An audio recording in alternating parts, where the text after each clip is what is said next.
Hey, are you looking for the strategies to solve true, false and not given and yes, no and not given? So in this video, I'm going to tell you about the differences and the similarities between both these exercises. Okay, so let's just start with the true, false and not given. So the text will contain factual information about a topic.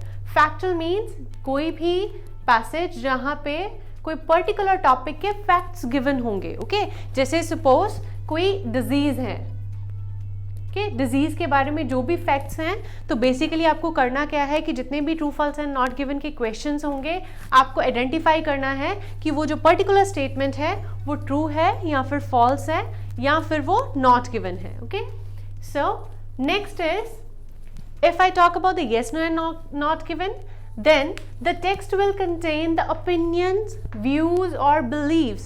अब opinion, views, notions किनके होते हैं? persons के, ठीक है, या फिर author के या फिर writer के, कोई भी researcher, scientist etc. ओके, जहाँ पे भी कोई ना कोई experiment हुआ है, ओके, कोई भी किसी चीज़ के बारे में सर्वे किया है, उसको एनालाइज किया है, एक्सपेरिमेंट्स हुए हैं, तो उसके बेसिस पे जो भी ओपिनियंस आएंगे या व्यूज आएंगे वो होते हैं questions yes no and not given. Okay, suppose example है अगर how babies learn language. Okay, अब इस टॉपिक के बेसिस पे बहुत सारे रिसर्चर्स ने या एक्सपर्ट्स ने अपने अपने थॉट्स दिए होंगे, व्यूज दिए होंगे. ओके, तो उस तरह के क्वेश्चंस जहाँ पे ये तीनों चीज़ें आ रही हैं, मेंशन की हुई हैं about the writer's opinion, okay, and researchers opinion, okay, और view. तो उस तरह के questions किससे related होंगे? yes, no and not given से.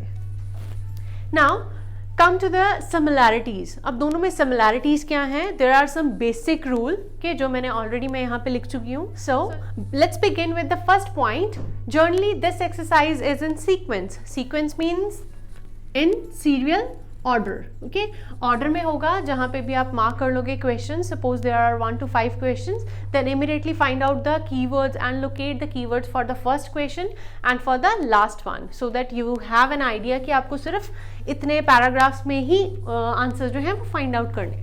Now the next is divide them on the basis of connectors, prepositions and conjunctions. कि बहुत सारे स्टूडेंट्स ये चीज़ फॉलो नहीं करते जबकि ये बहुत इंपॉर्टेंट है. अब किस तरह से इंपॉर्टेंट है? Because when you divide that statement, okay, जब आप डिवाइड करते हो on the basis of connectors, prepositions and conjunctions, helpful कहाँ पे है? सपोज करो किसी पर्सन की इंग्लिश ज़्यादा अच्छी नहीं है ना, but when you divide the statement, तो आप जब वो छोटे छोटे सेक्शंस में डिवाइड करते हो तो वो ईजी हो जाता है आपके लिए ट्रांसलेट करना. ओके, तो ट्रांसलेट करके आप ईजी वे से उस पर्टिकुलर स्टेटमेंट को सॉल्व कर सकते हो. Okay, now the next is very important. Text is base means आपको वो जो स्टेटमेंट्स गिवन है उनको प्रूव करना है कि वो ट्रू है, फॉल्स है या नॉट गिवन है, और yes, no और not given. ओके, तो हमेशा make sure that your text is your base. तो टेक्स्ट से ही आपको इन्फॉर्मेशन लेनी है. अगर कोई भी चीज़ है गिवन है टेक्स्ट में, तभी आप उसका आंसर जो है वो इनमें से मार्क करोगे. Alright, and you can not take assumptions. Okay, assumptions आप नहीं ले सकते हो. Fine. Now next is underline keywords. Again ये जो स्टेप है हम काफ़ी बार रिपीट करते हैं. So underline the keywords. Keywords like dates, nouns etcetera, कुछ भी इंपॉर्टेंट गिवन है जहाँ से आपको स्कैनिंग करके ओके इमीडिएटली आप आंसर फाइंड आउट कर सकते हो. Now the next one is distractors. Yes, reading में काफ़ी जगह पे वो आपको ट्रैप करने के लिए दे यूज डिस्ट्रैक्टर्स. ओके, डिस्ट्रैक्टर्स दिए जाते हैं. डिस्ट्रैक्टर्स लाइक एक्सट्रीम वर्ड्स. अब एक्सट्रीम वर्ड्स कौन से होते हैं?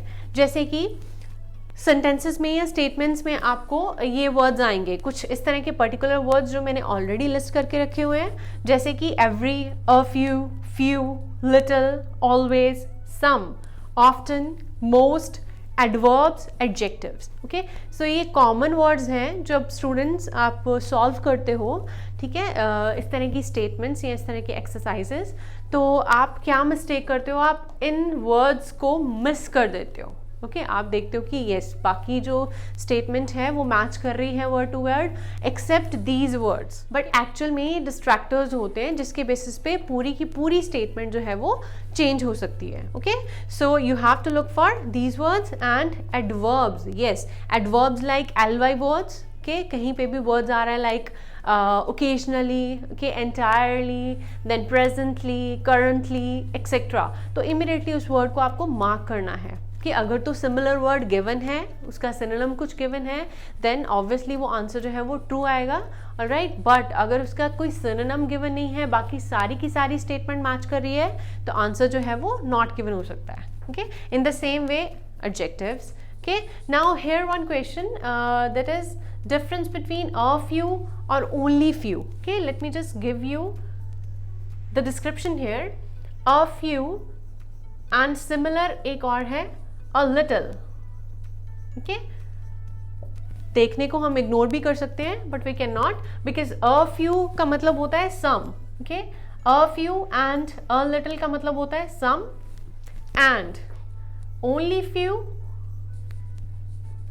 or little इसका मतलब होता है ऑलमोस्ट नेग्लिजिबल. ओके जीरो के बराबर. फाइन.